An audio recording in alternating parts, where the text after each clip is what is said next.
Guys, j'espère que vous allez bien. Donc, bienvenue chez La Doa. Actuellement, on fait une vidéo spéciale. On fait un retour sur notre très cher artiste Lil Wayne. Pourquoi je veux faire un retour sur lui? J'ai vu passer deux, trois choses sur lui. C'est sûr que ça sonne en scandale, ce qui est arrivé.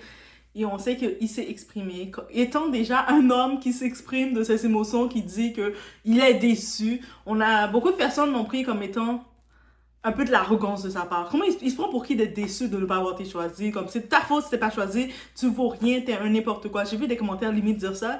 Et j'ai été quand même, je me suis arrêtée sur ça. Et j'ai dit, tu sais, qu'est-ce que je vais faire? On va regarder c'est qui qu'il est. Et puis, est-ce que c'est légitime comme étant un humain, je pense que c'est légitime d'avoir des émotions de déception. Et je sais pour un homme, les hommes, habituellement, les artistes, ils n'ont pas le droit d'exprimer leurs émotions, que ce soit de dire, surtout de parler de leurs émotions qui peuvent être perçues négativement, la déception, la peine, comme ils se sentent mal, ils sentent que, tu sais, ils sont plein de choses, ils se remettent en question. Donc, mais quand on réfléchit, et maintenant, on prend le temps ensemble, on vient chez la joie, on prend le temps ensemble, on va regarder qui est Lil Wayne. Et puis, qu'on dit, je sais que c'est partagé, il y a des gens qui l'aiment, qui savent qui qu'il est, ils vont comprendre qu'ils sont déçus aussi. Et puis, on va comprendre aussi pourquoi il y a tant de gens qui le défendent. Parce que quand on regarde dans l'histoire du Super Bowl, ils ne contestent pas Kendrick Lamar, là. Les fans de Kendrick Lamar, là, qui sont en mode qui veulent attaquer Lil Wayne, il n'a pas dit qu'il était contre Kendrick Lamar soit là. Au contraire. Il a dit que lui est déçu de ne pas avoir été sélectionné dans le line-up. Il n'a pas dit le line-up aurait pu être plusieurs personnes. Ça veut dire c'est un line-up. Et lui n'a pas du tout été sélectionné. C'est ça sa petite déception. Et il a le droit de l'avoir. Donc, le monde qui dit « Ah, mais qu'est-ce qu'il va faire dans un show? Qu'est-ce que Lil Wayne va faire dans un show? » La première chose que j'ai compris, mais les gens ne sont pas au courant de qui est Lil Wayne. Donc, on va regarder le tour ensemble. C'est vraiment, on se met en mode Wikipédia, guys, et on regarde un peu l'empreinte Lil Wayne. Et puis oui, Lil Wayne, c'est un enfant star. Donc, c'est un enfant mais là, c'est un enfant. C'est un homme, c'est un adulte. Il a 41 ans, il va avoir ce mois-ci 42 ans. Mais c'est un adulte, oui. Et on va regarder un peu qu'est-ce qu'il représente derrière tout ça. Et puis, pourquoi que oui, il a le droit de recevoir la déception. Et puis, encore une fois, je le pense honnêtement, là maintenant, c'est facile de dire qu'il vaut rien. C'est facile de dire qu'il ne méritait pas, qu'il ne va pas être à la hauteur pour animer pendant quelques minutes un show. Oui, c'est quelques minutes, on le minimise, mais ça représente beaucoup. C'est sûr, c'est facile de dire que, bref, et tout, la décision a été prise, il est conscient. Mais maintenant, il a le droit d'être dans son coin et d'être déçu. Et il voit que tout le monde parle. On a Nicki Minaj qui prend la parole, qui est à fleur de peau. On voit Birdman qui parle. On voit tout le monde qui parle. Bien entendu, lui aussi, il dit qu'il est quand même déçu. Oui, je suis déçu. Et je sais que, encore une fois, en 2024, je dis c'est l'année des expos, mais c'est aussi l'année qu'un homme a le droit de montrer ses émotions. Donc, et puis moi, vous allez comprendre, quand je fais mes analyses, je fais pas mes analyses en tant que femme noire, en tant que ci, en tant que ça. Je regarde en tant que je vois une situation qui me touche. Lil Wayne aurait pu être un Eminem, être un homme blanc qui fait du rap, et j'aurais regardé son histoire et j'aurais vu qu'on l'aurait pas traité comme il mérite d'être traité. J'aurais eu le même sentiment. Donc c'est même pas question de couleur ou quoi que ce soit. On va regarder ensemble. Et ensuite, on va se faire son idée. On s'installe. Je sais pas combien de temps cette vidéo va être. Je sais, j'ai eu des commentaires. Certains disent ça serait bien d'ajouter un petit peu plus de photos, de visuels quand tu présentes des personnages, quand tu parles de certaines personnes. Parce que c'est pas tout le monde qui va les voir visuellement. Je le comprends. Je suis tout seul qui fait mes montages, qui essaie de le faire. Je vais essayer de mettre un petit peu plus de montage. Je vous écoute. Je suis très attentive et je sais que oui. Donc, je vais essayer de mettre aussi des petites images, un peu plus d'images pour être à jour.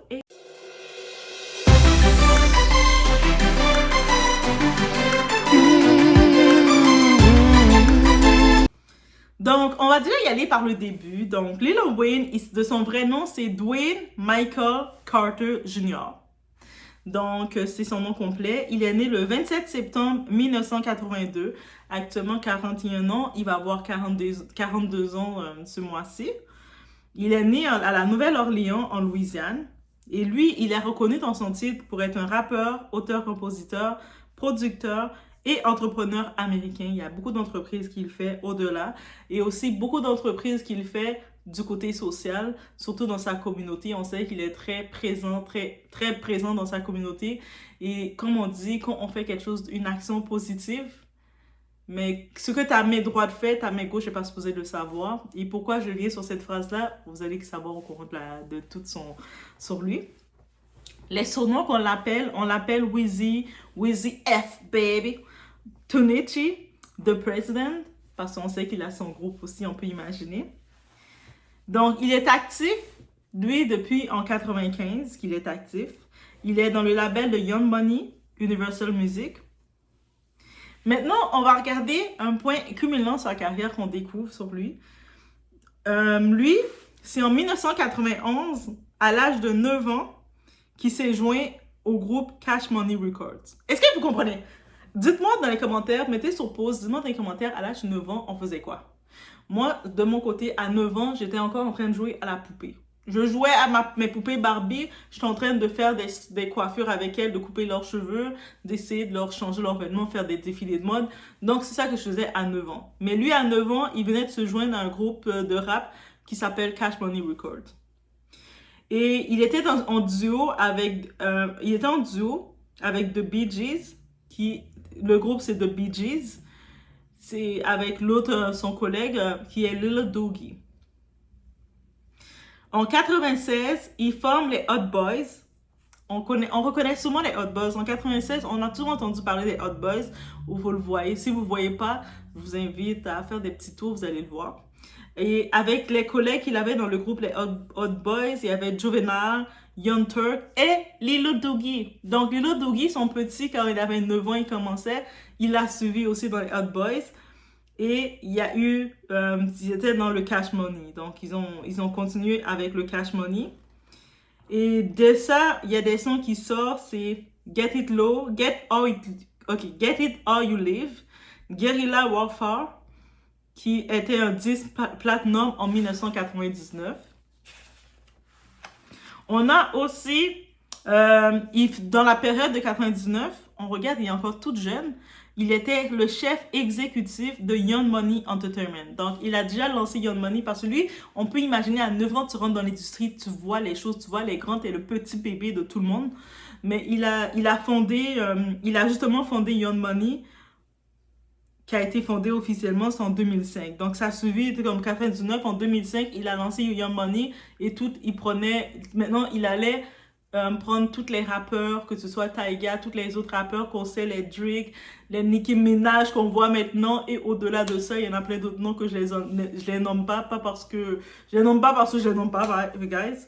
Mais sinon, il y en aurait trop, il y a plus d'une dizaine d'artistes et plus, là, je dirais même une vingtaine. Il est plus à une vingtaine d'artistes. C'est sûr, dans la vingtaine d'artistes, il y en a qui sont pas mainstream, qui sont plus underground, mais les populaires, qui sont populaires, on voit c'est qui.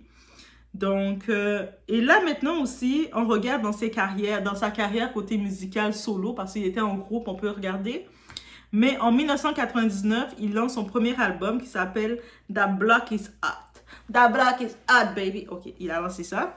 Et cet album a été certifié platinum avec la compagnie, le groupe là qui certifie les albums, le RIAA, c'est le Recording Industry Association of America. Donc, c'est eux autres qui, quand les artistes sortent des albums et tout, qui vont te certifier platinum. C'est pour ça qu'on va avoir tel artiste que vous aimez qui va pouvoir dire « Je suis certifié platinum », ça vient de où? C'est pas un rêve qu'ils ont fait et puis ils ont dit que t'es platinum. Donc, c'est une association qui sont là, en Amérique, qui certifie le tout. Donc, les artistes, dites-vous, il y a des industries, il y a des hiérarchies, tout se fait pas pour rien, se déclare pas. Dans les années 2000, l'an 2000, il lance son deuxième album qui s'appelle Light Hot. En 2002, il lance son troisième album qui s'appelle 500 Degrees et qui est disque d'or directement. Ok, son troisième album disque d'or en 2002. En 2004, il lance son quatrième album, c'est Da Carter. Et là, il y a les chansons qui l'ont popularisé. C'est à partir de 2004 qu'il s'est vraiment popularisé au sein du public, que le monde l'a reconnu. Et il y avait le son Go DJ, il y avait Soldier avec Destiny Child qui était populaire aussi. I need a Soldier. Et puis on voit on va, ok? Et on avait même, à partir juste des gossips comme ça, on avait même lancé que la période de ça, pendant une période avant ça, je pense, parce que dans la vidéo Soldier, obviously, la petite sœur de Beyoncé, Solange, était déjà enceinte de son gars, son joueur de football. Mais on dit, avant ça, il avait fréquenté, il a fréquenté, on dit, la sœur de Beyoncé, mais c'est pas confirmé. Dans ses trucs à lui, c'est pas confirmé. Dans les trucs à elle non plus. Donc, ce sont que des rumeurs, parce qu'aucun d'eux l'ont confirmé. Et je pense que il aurait été avec la sœur de Beyoncé pour de vrai. Ça aurait été exposé pour de vrai, parce que c'est la sœur de Beyoncé, et puis c'était Solange, elle était quelqu'un aussi, Solo, elle est quelqu'un, mais c'est pas confirmé, peut-être c'était juste ami.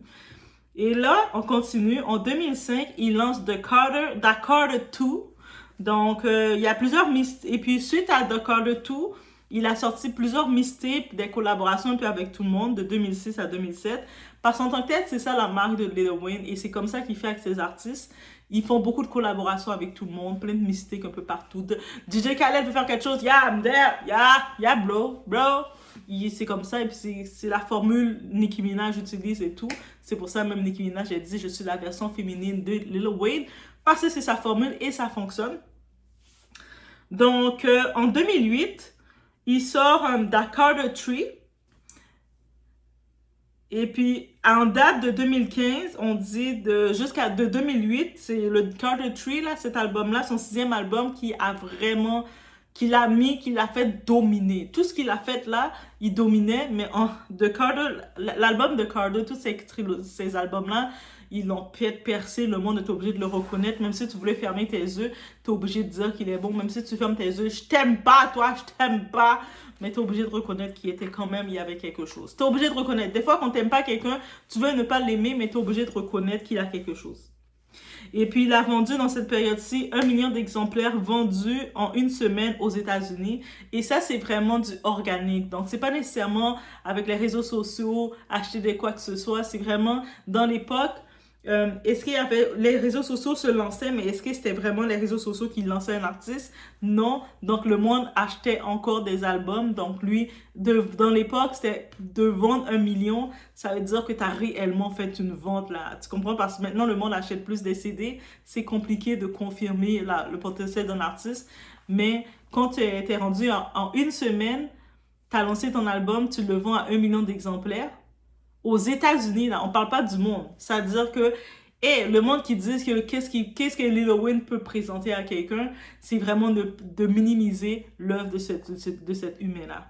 Et dans cette période, il avait gagné son Grammy Awards pour meilleur album rap. Ça, c'est incontesté. Le monde, même s'il voulait fermer leurs yeux. Je t'aime pas, Lil Wayne. Je t'aime pas. J'aime pas ton style. J'aime pas comment tu es. T'es trop petit. Peu importe, le monde aurait voulu dire. Mais ils étaient obligés de le contester parce que dans cet album, il y avait Lollipop, Millie, Got Money, il y avait tout ça. Et là, maintenant, on arrive en 2010. Lil Wayne, tel un artiste, il est toujours dans le rap. On le connaît dans le rap, le hip-hop. Mais lui, il avait déjà son petit style à lui. Et il décide de faire différent, de sortir de sa zone de confort. Et pour qu'un artiste décide de faire ça, il faut vraiment soit... c'est un gros risque. C'est aussi de tellement que tu veux te faire confiance, tu décides de le faire. On sait qu'aujourd'hui, un artiste qui le fait, c'est Kanye West, qui est capable d'aller, un moment, il va sortir un album gospel, et puis un autre moment, il va revenir avec du rap, c'est « Yeah, I'm the street cat ». Yeah, il va faire les deux. Mais lui, il a décidé d'aller dans le 7e album de faire The Rebirth. Et c'est en 2010, et puis c'était l'album rock. Donc, il est venu avec du rock. Ça a été perçu très négativement, surtout du côté du street, parce que le monde a dit, comment ça tu nous sors du rock? Le rock, c'est pas la musique mainstream black. Qu'est-ce que tu nous fais là, Wayne? Wayne, t'es vendu. Comment tu sors du rock? T'es quoi, toi? Mais par contre, l'association, le RIA, ils l'ont quand même certifié disque d'or parce qu'il y a quand même eu des ventes. Il a quand même piqué la curiosité des gens à partir de là. Toujours en 2010, il a fait 8 mois de prison de détention pour port d'armes illégales, pour port d'illégales d'armes. Donc, il avait des armes qu'il ne devait pas avoir. Mais aux États-Unis, on sait que oui, vous allez me dire, mais aux États-Unis, c'est légal, on peut porter des armes. Oui, c'est vrai, on peut porter des armes, je ne dis pas le contraire, mais il y a certains normes, tu dois enregistrer tes armes. Bref, vous savez, il y a toute cette législation qui doit être faite. Et j'imagine les armes qu'il avait, c'était pas enregistré. Je sais pas qu'est-ce qu'il faisait. Je sais pas s'il pensait qu'il allait faire une partie de chasse à chasse. Il allait jouer. On dit ça comme ça. Mais bref, il a eu 8 mois de prison en 2010. Et toujours dans la période, quand il était emprisonné, il n'a pas chômé. Il n'est pas resté en prison en train de jouer aux cartes. Il a sorti son 8e album qui est I'm Not Human Being. Donc, ça, il l'a publié pendant qu'il était dans la prison, pendant qu'il a fait les 8 mois, isolé de tout le monde.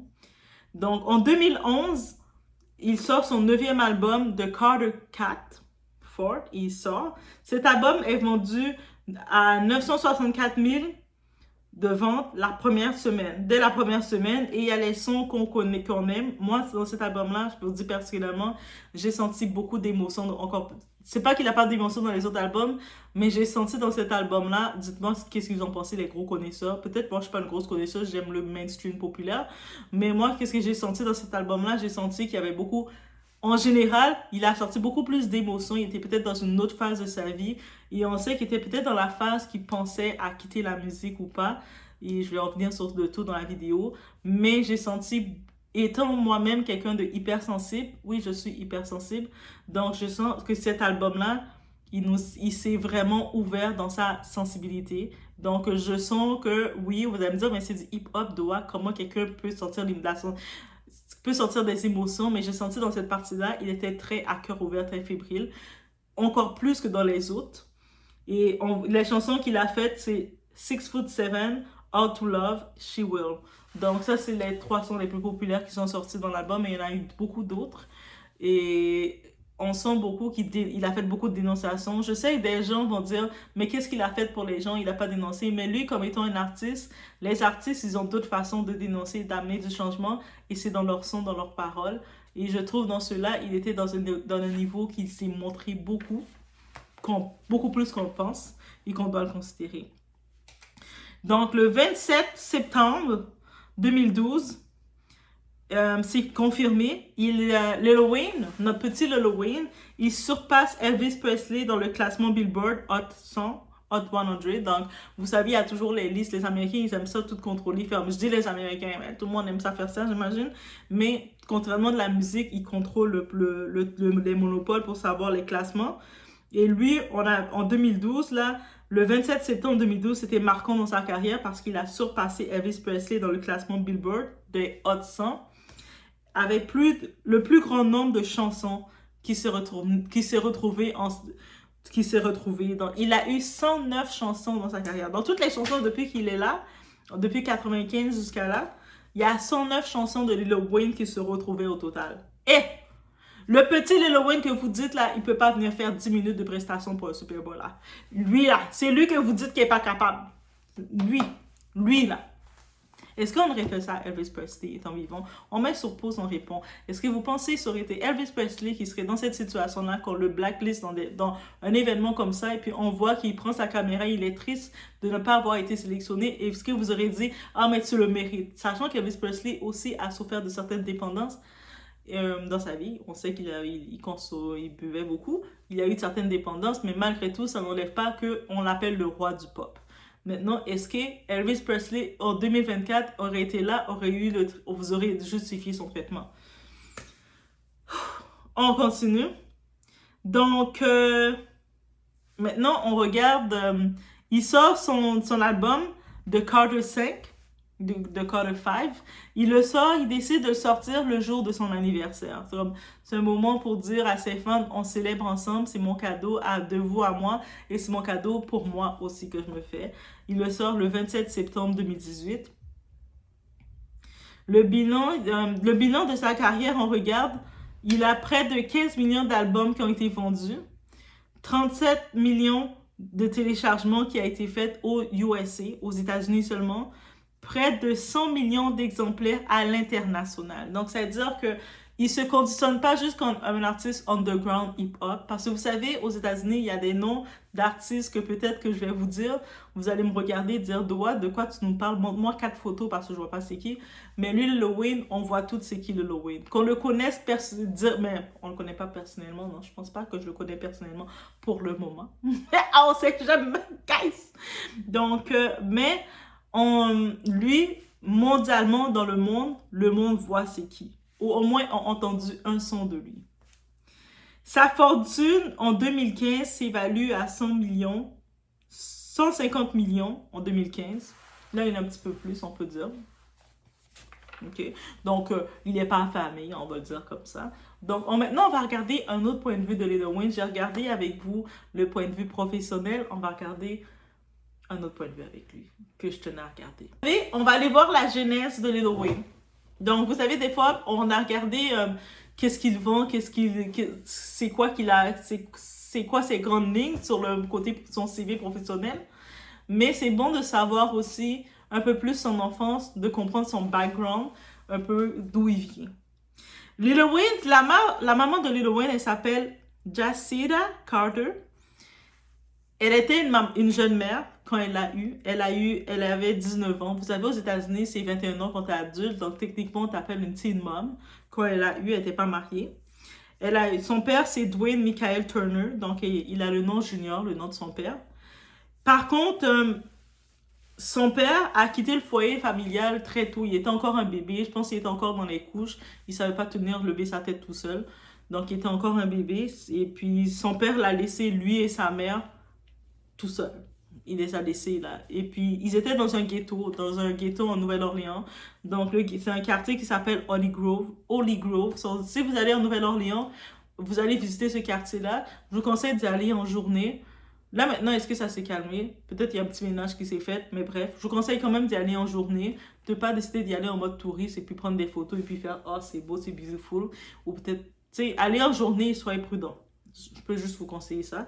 Parce que même quelque temps, dans le délai que son père les a quittés, l'a abandonné, sa mère a eu un nouvel homme dans sa vie, un homme capable. On va le dire comme ça, c'est un homme capable. C'est devenu son beau-père. Son beau-père s'appelle Reginald. Son petit surnom, c'est Rabbit McDonald.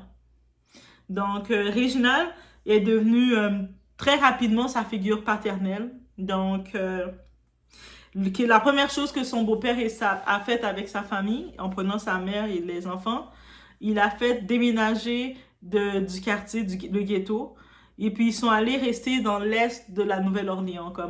Pour le but, il s'est dit, on doit fuir. Comme il y a des garçons, on peut pas élever des petits garçons dans un ghetto comme ça parce qu'ils vont mal finir, ils vont être dans les gangs. Il y a plein de choses comme ça. Donc, on va aller rester dans l'est de Nouvelle-Orléans, le coin plus propre, le coin plus résidentiel, moins dangereux, que tu peux donner une chance aux enfants. Donc, c'est pour ça que je dis père capable. Et aussi, on peut constater, et c'est pas une surprise comme je disais au début, qu'on regarde son CV, très tôt, quand je dis très tôt, il avait à peine il commençait à 1 an et quelques.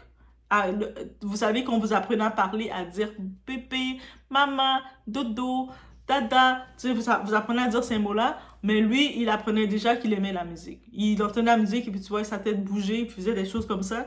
On comprenait qu'il aimait la musique. Mais il a développé l'amour pour la musique très très tôt là. C'est pour ça qu'on dit c'est un enfant star. Donc il avait déjà, peut-être il n'avait pas le titre de star enfant, mais il avait déjà le sens de la musique. Et l'élément marquant dans sa vie, à 14 ans, c'est la mort de son beau-père. Tu sais, son beau-père, on se rappelle juste quelque chose. Son beau-père s'appelle Reginald. Sa première fille qu'il a eue, la seule fille qu'il a, parce qu'il a juste il a 4 enfants, sa fille seulement qu'il a eue quand il avait 16 ans, il l'a appelée Regina. Regina, son beau-père. Donc, on peut comprendre le lien que son beau-père, le mari de sa mère, il était un homme capable dans sa vie, qu'il a vraiment aimé cet homme-là, comme vraiment aimé cette influence-là quand il était petit, donc c'est ça. On parle de Lil Wayne. Lil Wayne, il n'a pas eu des familles, on ne dit pas qu'il a eu une famille du monde direct pour le ouvrir des portes, mais il avait toujours la détermination, la motivation. Et puis, il a fait, toute jeune, là, c'est lui qui faisait l'autopromotion de sa carrière, de sa musique. Donc, il marchait il enregistrait, on imagine, ses petites cassettes de ses freestyles. Il avait ses paroles et puis il le mettait partout. Il allait dans les stations de radio. Yeah, here, it's me, it's Dwayne, I'm Dwayne. Donc, et tout ça. Mais, j'imagine qu'il faisait ça comme ça. Mais il était tout petit, on l'a reconnu avec sa détermination. On retient ça. Il a tellement eu, vous savez, des fois, Même si personne croit en vous. Vous faites quelque chose, personne croit en vous. Mais vous êtes tellement déterminé à avancer parce que vous avez le feu en vous. Il y a quand même quelqu'un, la bonne personne ou les bonnes personnes qui vont s'arrêter vers vous. Et c'est ça c'est son histoire. C'est là qu'il a fait la rencontre des frères Williams. Donc, les frères Williams, c'est qui? C'était les patrons du label Cash Money. Est-ce que ça vous dit de quoi? On a le grand frère Ronald Williams, qu'on appelle Slim. Et on a Brian Birdman, le fameux Birdman. Et puis, rapidement, il a été signé à l'âge de 12 ans. Il signe son contrat avec Cash Money. Hein. T'imagines à 12 ans, tu signes un contrat. T'imagines le contrat de massacre qu'on te fait signer à 12 ans. Le monde qui dit, parce que j'avais vu une vidéo, on va dire, de Stevie Feeling. J'aime bien Stevie Feeling, mais dans cette partie-là, j'ai disagree pour disagree. Mais quand il disait, en même temps, c'est de sa faute, c'est lui qui a accepté de signer le contrat, de se faire vendre, de se faire acheter. Mais dites-vous, son premier contrat, il a signé à l'âge de 12 ans. Même si tu es très intelligente et prodigue à 12 ans, à quel point que tu peux bien signer un contrat. Même quand tu es un adulte, tu te fais avoir. Mais toi, à 12 ans, tu signes ton premier contrat avec Cash Money. Donc, rapidement, il a 12 ans. C'est là qu'on parle un peu le côté adoption. Donc, est-ce que c'est une adoption officielle? Mais il est devenu... L'histoire avec Birdman, c'est ça que le monde vraiment... Surtout quand il y avait l'histoire du bec, là, tu sais, les parents, les hommes italiens, ils donnent 2 becs aux hommes aussi comme salutation, comme signe de respect. Mais lui, dites-vous, à 12 ans, il était encadré par Birdman. Il y a une amitié forte qui s'est développée. Birdman est le parrain de sa première fille. Lui est le parrain de la fille de Birdman aussi. Au moment où ils avaient fait une télé-réalité, les 2 filles. Justement, mais ils sont... Et puis c'est sûr, par contre, dans le contrat, c'est un contrat de pouvoir. C'est sûr qu'on l'a bien beurré. Mais lui, est-ce qu'il est... À 12 ans, comment tu peux être conscient? Même nous, en tant qu'adultes, on peut se faire avoir dans nos contrats. Imagine lui. Juste laisser sur ce. Mais à 12 ans, il a été signé. Et ça veut dire qu'il avait du talent, hein, je vous dis. Donc, on y va déjà sur cette partie-là. Et on va regarder. Là maintenant, on va regarder le nom de Lil Wayne, comment son nom a été conçu. C'est déjà le nom Lil, c'est pour leader, c'est pour petit. C'est basé sur sa hauteur. Parce que lui, côté physique, il mesure 1m66. Donc, il est plus petit que moi de hauteur. Moi, je suis 1m71 et comme une femme, on me dit que je suis hauteur normale, mais moyenne, pas normale, parce que ça fait péjoratif pour quelqu'un qui n'est pas 1m71. Je suis hauteur moyenne. Mais pour un homme, je pense qu'il faut être un peu plus que ça. Il faut être 1m80 pour être normal. Donc, à 1m66, il est considéré petit. Donc, déjà, on a mis son nom comme étant petit. Et l'autre truc concernant Wayne, c'est l'abréviation de son nom.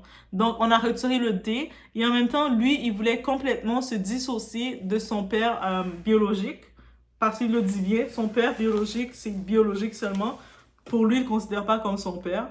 Et puis, je pense qu'il est encore vivant, cet homme-là. S'il est plus vivant, c'est récent. Mais je pense qu'il est encore vivant à ce jour. Mais il le dit clairement, il ne le considère pas comme son père parce qu'il l'en veut. Il a de la colère contre cet homme-là parce que dans le temps qu'il a été avec sa mère, il avait été violent aussi avec sa mère. Il avait été un mauvais homme. Sa mère était jeune. Elle a eu jeune. Ben, lui, il a dit qu'il ne veut pas être associé, avoir le même si sa mère, il a le même nom techniquement que son père. Mais il ne veut pas comme nom de star. Il voulait se dissocier d'apporter le nom de son père en vie. C'est ça. Et là, maintenant, on retourne encore plus sur l'aspect de notre ami Wayne. Concernant sa santé, on sait qu'en 2012, il souffrait de déshydratation, migraine, et il avait été hospitalisé. Ça, il était dans son jet privé en direction de Los Angeles, parce que vous savez, eux autres voyagent en jet privé. Moi, je ne voyage pas encore en jet privé, mais lui, oui. Donc, et il avait été hospitalisé. Et puis aussi, on regarde, en 2013, il avait aussi été hospitalisé Et c'est à partir de là qu'il avait annoncé, à cause de sa santé, il avait annoncé, il voulait prendre sa retraite. On se rappelle au moment où il disait que, tu sais, sa santé est trop compliquée, il a toujours des crises, et puis son mode de vie qu'il a un petit peu de rockstar, de rappeur populaire, c'est, il doit faire des tournées, il est sur la route, c'est compliqué pour lui, et en effet, c'est très compliqué. Pourquoi c'est compliqué? Parce que il a l'épilepsie, mais on va en parler plus, inquiétez-vous pas dans cette vidéo. Et qu'est-ce qu'on retient aussi de lui? En 2021, il avait donné publiquement son soutien à Donald Trump. Et en échange de ça, il a eu une grâce présidentielle préventive parce qu'il risquait plusieurs années de prison à cause de l'histoire des ports d'armes en 2010. Mais vous savez, tout reste dans les dossiers. Et puis, il y a beaucoup... Dites-vous que quand vous voyez dans les côtés politiques beaucoup d'artistes qui se présentent ou qui se mêlent à une histoire, vous pensez parce qu'ils supportent la politique ou ils supportent une cause, mais souvent, ils sont comme forcés d'utiliser leur plateforme, de faire un petit peu d'utiliser leur plateforme pour eux-mêmes se protéger. Mais lui, c'était pour se protéger pour pas retourner en prison. So, en 2021, qu'on avait vu avec Donald Trump, c'était clairement pour ça. Donc, il ne s'est pas caché de le dire. Et ça, c'est important aussi à le mentionner. Il y a un autre fait intéressant sur notre ami Lil Wayne, ça concernant sa croyance. Lui, il est né catholique, chrétien. Et il s'est jamais caché de le dire. Lui, il lit souvent la Bible. Il a toujours mentionné, même les gens autour de lui, quand ils parlent de lui, disent qu'il a toujours lu la Bible. Et puis, dans les entrevues, quand il parle, il fait des entrevues, il dit qu'il croit en Dieu et il croit en son fils Jésus. Donc, il est chrétien. Et puis, il dit que son amour pour Dieu a toujours été là. Donc, c'est pas question qu'il a fait 8 mois en prison et puis il a eu de l'amour pour Dieu. Ça a toujours été là. Il a toujours cru en Dieu, peu importe où ce qui était dans sa vie. Même si, vous savez, je sais que les personnes qui jugent le plus la croyance des gens, ce sont les religieux. Mais lui, peut-être parce qu'il n'est pas conventionnel, il n'est pas un croyant conventionnel comme les religieux voudraient qu'il soit. Il ne porte pas des fausses chemises pour faire semblant d'être un chrétien ou faire semblant de dire je vais à l'église comme ça en mode religieux, mais il est un croyant. Et puis, il a toujours, quand on suit ses entrevues, que ce soit passées, présentes ou maintenant, il mentionne beaucoup Jésus. Et c'est pas une mode. Il fait pas ça parce qu'il veut être à la mode ou quoi que ce soit, mais parce que, tu sais, il sait qu'il serait rien sans Jésus. Il sait que Jésus est le sauveur personnel. Il a accepté Jésus comme son sauveur personnel. Donc, il n'y a pas un style particulier pour être croyant. Parce que même quand on connaît Jésus, Jésus est venu aider les malheureux. Il est venu aider les infligés. Quand il avait pris la prostituée, la femme qui vendait son corps, il est venu aider les gens qui n'étaient pas bien. Ceux qui étaient bien, les païens qui étaient bien, dans les églises qui étaient bien, mais eux autres, ils croyaient pas en Jésus parce qu'ils disaient, Jésus, comment tu peux être, tu dis que tu es le fils de Dieu, mais tu parles à tout le monde, tu aimes tout le monde. Mais c'est ça. Donc, c'était un passage important que je tenais à ajouter sur lui. Donc, on continue. Donc, concernant Lil Wayne, donc, il a 4 enfants. Donc, on sait. Sa première fille, c'est Regina. Elle est née le 29 novembre 1998. Lui, il l'a eu quand il avait 16 ans. Il était jeune. Et sa femme, Toya, mais à l'époque, son ex-femme, Toya Johnson, c'est la seule femme qu'il a épousée. C'était aussi, à 16 ans, on peut imaginer, c'était son amour de jeunesse. Et Toya, ils s'étaient mariés le 14 février. Ils ont fait l'enfant en 98. Ils se sont mariés le 14 février 2004. Puis ils ont divorcé en janvier 2006. Et juste un fun fact concernant Toya, sa seule femme qu'il a épousée. Toya, elle était l'aînée d'une fratrie de 8 à 7 enfants. Donc, elle avait des frères et sœurs. Et puis, ils étaient pas pauvres, affamés, mais tu sais, ils vivaient modestement, famille moyenne. Et lui, il commençait à avoir ses premiers contrats, tout ça. Mais lui, il s'est assuré, quand elle était la mère de son enfant, tous les frères et sœurs de Toya, comme c'est ses petits frères et sœurs, il les a tous envoyés à l'école, il s'est tout mis il a tout pris sa responsabilité envers eux. Donc, juste d'imaginer ce genre d'humain qu'il est. OK? Je te laisse juste ajouter ce petit fait-là, guys. Il a eu son deuxième enfance, il a appelé le même nom que lui, Dwayne Tree, de troisième nom. Il est né le 22 octobre 2008. Il l'a eu avec une animatrice de radio, Sarah Vivian. Donc, ils se sont pas mariés, quoi que ce soit. Ils avaient eu une relation ensemble pendant un certain temps. Puis, c'est ça. Par la suite, qu'est-ce qu'il y a eu aussi par la suite? Il y a eu Cameron. Son troisième enfant s'appelle Cameron, qui est né le 9 septembre 2009. Donc, très récent. Et avec la mère, c'est Lauren London, c'est l'actrice américaine, l'afro-actrice américaine. Et son quatrième enfant s'appelle Neil, qu'il a eu le 30 novembre 2009. Donc, presque dans la même période de temps, on peut comprendre. Donc, je pense que dans ces relations, ils étaient très proches. Ils étaient très proches. Et qu'est-ce que je dis? Faites les calculs tout seul, vous comprenez qu'ils étaient très proches. À partir de son troisième jusqu'à son quatrième enfant, il était très proche les enfants sont tous proches d'âge. C'est juste sa fille qui est née en 98. Et après ça, presque 10 ans plus tard, c'est là qu'il a fait ses autres enfants, ses trois garçons. Et Neil, qui est né le 30 novembre 2009, c'est sa mère, c'est une chanteuse américaine, Nivea Hamilton. Donc, ça serait ça pour le tout. Et quand on regarde son côté relation sentimentale, tu sais, il y a les grandes relations en ligne qui ont été confirmées, mais il y a plein de petits amoureux, plein de petits flirts qu'il a eu là. Lui, avec Trina, qui était non officielle, il a eu plein de relations avec plein de personnes là. Tu sais, c'est quand même une célébrité, tout ça. Tu sais, on peut imaginer, mais c'était pas officiel, donc ça compte pas. Donc, dans ces relations qui comptent, en juillet de 2014 à août 2015, il y avait le couple avec Christina Milian. Maintenant, Christina Milian, elle est avec le français, là, avec Matt Pokora.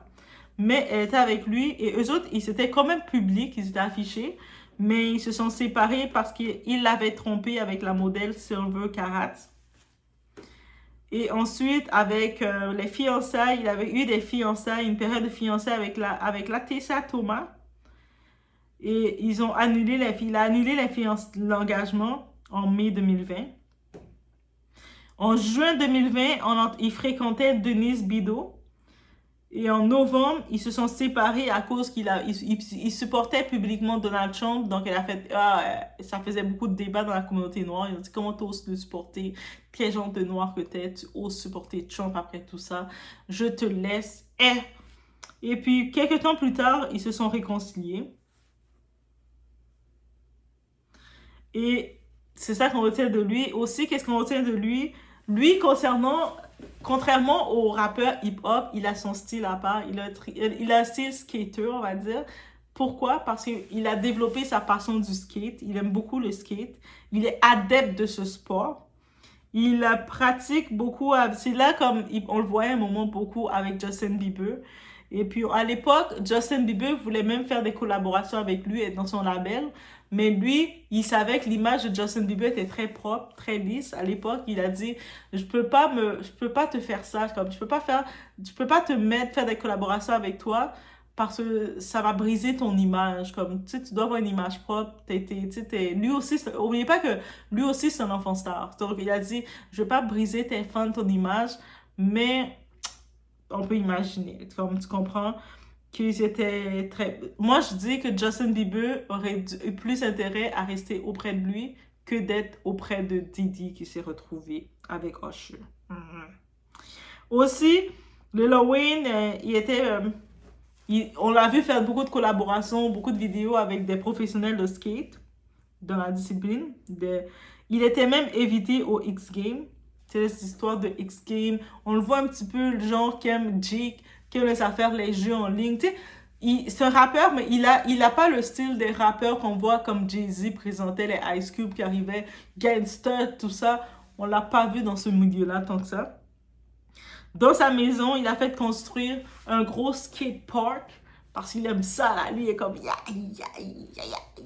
Il aime ça, ok? Je sais pas pourquoi je fais ce bruit-là qui est du skate park, mais il aime ça.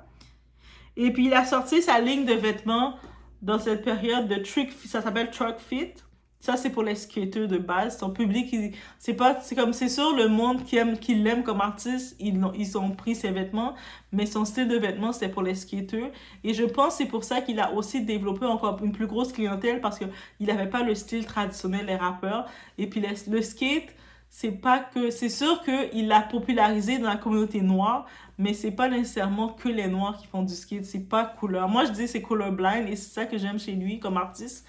Même le monde, ils veulent l'associer comme étant juste pour les noirs, mais lui, c'est pour tout le monde. Et puis, je pense qu'il a ouvert, même quand il a fait du rock, on peut le voir que il est ouvert un petit peu dans tous les milieux. Et ça fait différent, guys. Et aussi, il a lancé sa marque, son brand, sa compagnie de skateboard qu'il fait. Donc, ceux qui font le skate, vous allez sûrement voir c'est quoi, guys. Et on va aller dans une autre partie un peu plus triste. La santé de Wayne. Wayne, il souffre d'épilepsie. Et c'est des crises que depuis le temps, ça se multiplie. Des fois, il y a des moments que ça vient. C'est pour ça, en 2013, il parlait qu'il voulait prendre complètement sa retraite parce qu'avec le mode de vie qu'il avait et de l'épilepsie, c'est compliqué à gérer. Et aussi, un autre fait quand même sur lui, à l'âge de 12 ans, il a eu une blessure par balle au thorax. Et lui, dans la blessure, on avait dit que c'était un accident, c'était accidentel, il y a eu une balle perdue. Mais lors d'une entrevue, il avait confirmé que c'était une tentative. Parce qu'à l'époque, quand il avait 12 ans, on imagine qu'il a été signé par Cash Money. Donc, j'imagine qu'au début, sa mère avait un peu peur de laisser aller dans un label. Elle disait non, laisse tomber le rap, mon fils, va à l'école. Toi, t'es quoi là? Tu vas aller dans tes affaires de rap. Le rap, c'est pas bon, ça va t'amener nulle part. Bref, on imagine comment la mère a pu dire ça. C'est une jeune mère, elle veut le meilleur pour son fils et tout ça.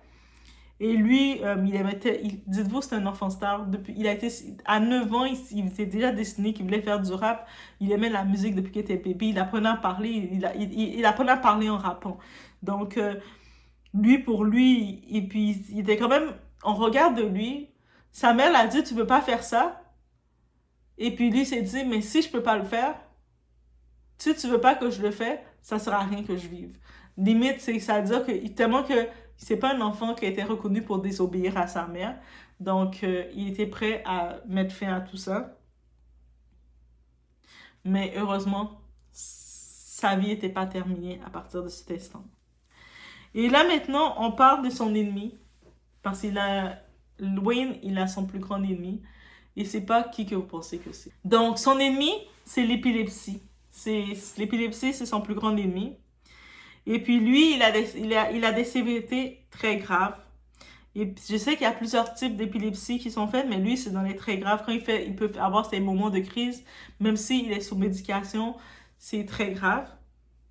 Il est sous contrôle médical et c'est incontrôlable. Quand ça arrive, c'est incontrôlable. L'épilepsie, c'est quoi? C'est neurochirurgie. Et il y a des traitements alternatifs contre les régions du cerveau. Donc, le cerveau, c'est compliqué de le contrôler. Tu peux mettre des médicaments, mais tu ne peux pas prévoir. Actuellement, j'ai fait j'ai regardé rapidement, il y a près de 15 000 personnes, qui ont des nouveaux cas de diagnostic d'épilepsie, qui est un trouble neurologique. Et puis, d'un côté adulte, les nouveaux cas diagnostiqués d'adultes, il y a beaucoup de gens qui ont plus de 60 ans qui ont ça aussi. En 2013, il avait eu justement une dépendance de sirop de codéine. Vous savez, les sirops pour la toux, des fois qu'on est enrhumé, surtout quand il fait froid, et puis on prend un petit peu les sirops pour nous soulager. Par contre, ils disent on ne doit pas trop en prendre, mais des fois, quand on sent que notre gorge nous fait mal, quoi que ce soit, au lieu de prendre une cuillère, on va prendre 2 cuillères. Mais pourquoi ils nous disent de faire attention avec les doses? Parce que ça crée réellement une dépendance. Moi, je vous dis, petit fun fact sur moi, je me rappelle un moment, tu sais, quand je suis enrhumée, je suis malade, j'aime pas ça. Personne aime être malade, en vrai. Et les petits sirops, quand j'en prenais, ça change le goût, ça te donne... tu sens plus la douleur de ton corps, vraiment, tu te sens dans les vapes. Mais je savais pas que c'est vraiment, le monde le prenait comme dépendance.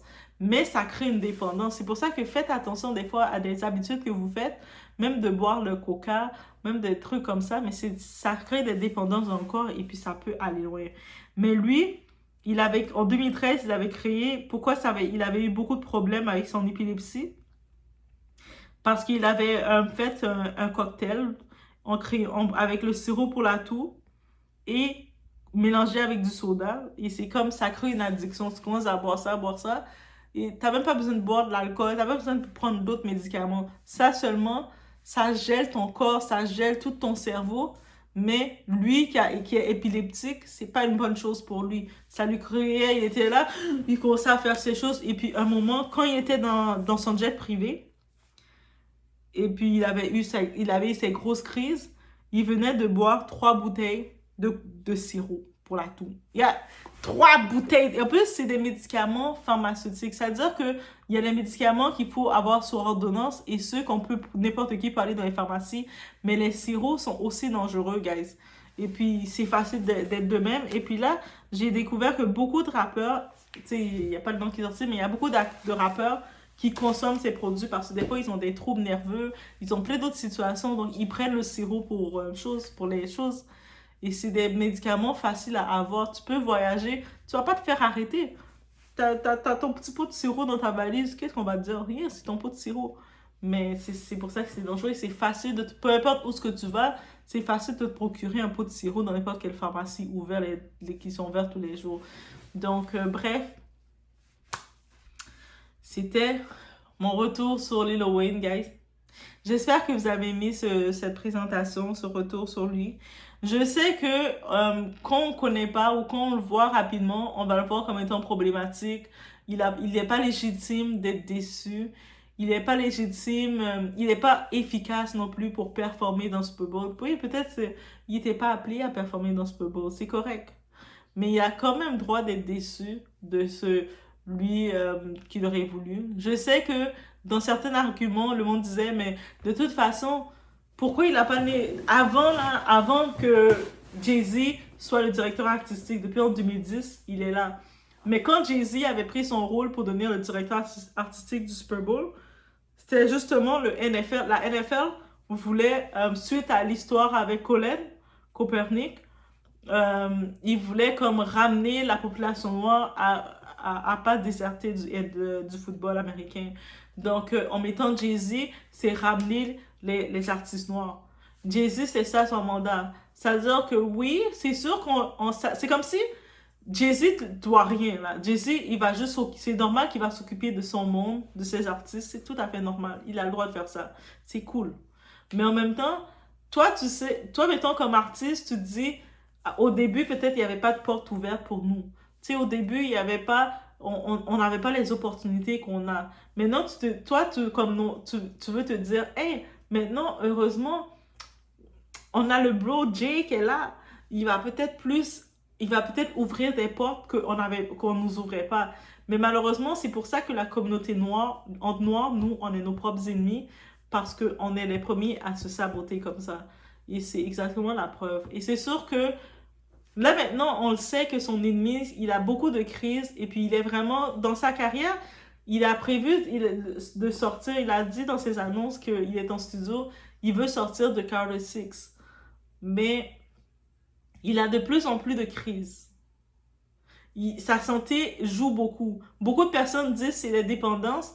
Oui, peut-être aussi derrière, il prend des produits, il fume et tout ça. Je ne vais pas dire qu'il est parfait, son enfant de cœur. Mais sachez une chose, ne faites pas votre hypocrite quand il ne va plus être là. Ne venez pas dire, oh my God, Lil Wayne n'est plus là, il était tellement bon.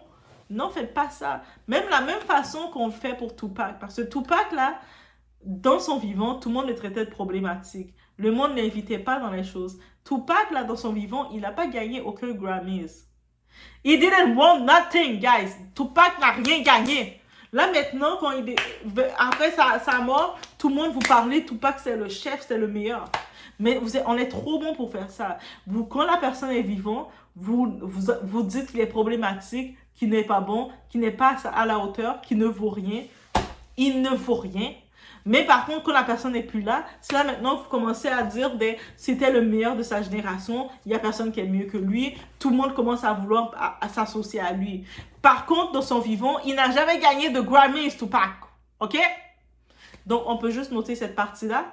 Donc, c'est pour ça que je tenais, oui, personnellement, à faire retourner en arrière sur du Lil Wayne. Juste pour rappeler aux gens, parce qu'il y a beaucoup de gens qui vont l'identifier comme étant Ah, mais si il est plus bon, il est massacré, il est ravagé. Est-ce qu'on va dire ça à toutes les gens qui souffrent de l'épilepsie? Maintenant, tu es épileptique et tu as beaucoup plus de crises, tu es ravagé dans la vie, tu ne vaux plus rien. Maintenant, à cause de ton système que tu as, neurologique, que tu peux de temps en temps avoir des états, des crises, mais c'est compliqué de te faire confiance. C'est compliqué de te mettre responsable sur une scène. Tu peux avoir une crise, mettons qu'on te met responsable sur une scène et puis tu as une crise là qui te prend. C'est compliqué, c'est un risque. Mais c'est ça que vous êtes en train de dire. C'est ça que vous êtes en train de le dire. Donc, bref, c'est juste ça que je tenais à dire. OK? Donc, je vous laisse sur ce, guys. Et puis, moi, j'en vois honnêtement. J'en vois encore honnêtement. Si vous êtes rendu là dans cette vidéo, mais moi, je vous dis honnêtement, j'en vois mon support, mon amour à Lil Wayne et à des gens comme ça. Des gens marginalisés. C'est-à-dire, sa maladie le marginalise. Le monde dit, ah, mais on l'avait vu qu'il était complètement down et comme ça. Il fait des crises continuellement. Depuis 2013, quand il disait qu'il voulait prendre retraite, c'est parce que ça le traumatisait. C'est-à-dire que son mode de vie, où est-ce que tu peux rester comme ça et puis tu fais des crises, c'est compliqué. On a aussi une autre chanteuse aussi qui est dans un état là, sa santé ne va pas bien. On a Toni Braxton, Selena Gomez aussi, sa condition de santé. Et ces chanteuses-là, leur carrière ne devait pas s'arrêter maintenant, mais à cause de leur état de santé, elles sont obligées d'être limitées au maximum. Mais est-ce que c'est à cause de ça qu'on doit tellement les limiter que ne pas les considérer pour les donner des fleurs quand ils peuvent recevoir leurs fleurs? Est-ce que c'est quand il va être dans son cercueil qu'on va dire, on va reconnaître qu'il était un grand? Bande d'hypocrites que vous êtes. Et à chaque fois, vous faites la même chose. Même dans le cas de Michael Jackson.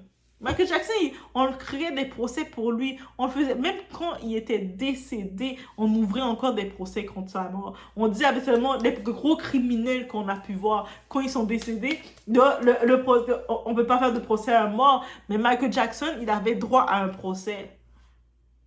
Mais c'est exactement ça qu'on le fait. Donc j'espère là qu'on va prendre ça en considération. Je vous laisse sur ce, gars.